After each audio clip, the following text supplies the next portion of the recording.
Throughout the play, The Crucible, Arthur Miller displays the use of power, morals. The majority of the play was based off the idea of possession of power. Those in a higher class, or those had more social power, were able to accuse those of a lower class. In 1919, there was a witch hunt regarding the U.S. government and the radicals. It was a dispute over disloyalty. Attorney General A. Mitchell Palmer believed that alien radicals were attempting to overthrow the government and felt threatened by them. He claimed that they had violated it and shown aggression towards the government. However, there was no actual real evidence showing that they had threatened the government in any way. Because of this, thousands of radicals were deported. This was known as the Palmer Raids. There were several arguments supporting the raids, but just as many against it.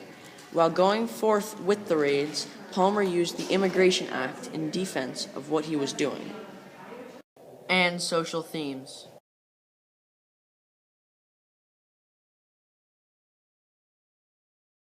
During the time of the play, there was an ongoing conflict between Salem Town and Salem Village. Salem Town was evolving and rising above the traditional Puritan way, while the village was still envious of the town's position. One result of this was the accusations of witchcraft. Among the accused were middle-aged women. They were considered the scapegoats of the trials. People felt it was easier to blame them for witchcraft rather than take it themselves. Prior to the raids during World War I, the government passed the Espionage Law and the Immigration Act to make it easier to deport any immigrants with the ability to overthrow the government. Therefore, thousands of radicals in the U.S. were deported just because of their political beliefs. They used unrelated evidence, such as bombings, to arrest and deport radicals. All of this created what was known as the Red Scare. The Red Scare played with the roles of power and social class. The government obviously had more power and therefore could control what happened to the radicals. Just like the Salem witch trials, the Red Scare accused many innocent people of a crime they didn't commit. The more powerful accused the less powerful, resulting in a witch hunt.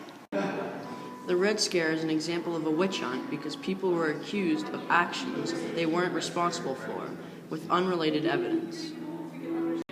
At the time, World War I had just ended, and the U.S. was very protective of their government.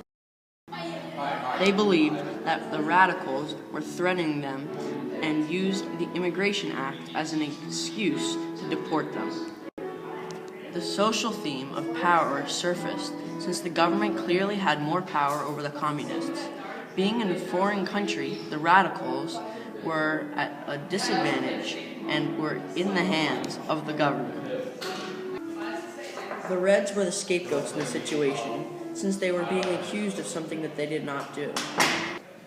An inference that can be drawn from the Crucible is that power plays a huge role in the world. Depending on your rank in society, you will either be the accuser or the accusee.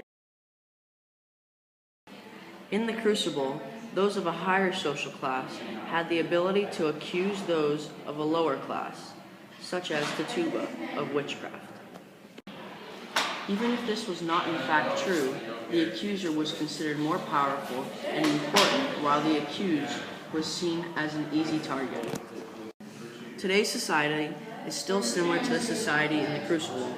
Everything is based off of power and control. Therefore, there is not much to learn from a past event when it is still occurring. If you have more power, then you are considered more important than others.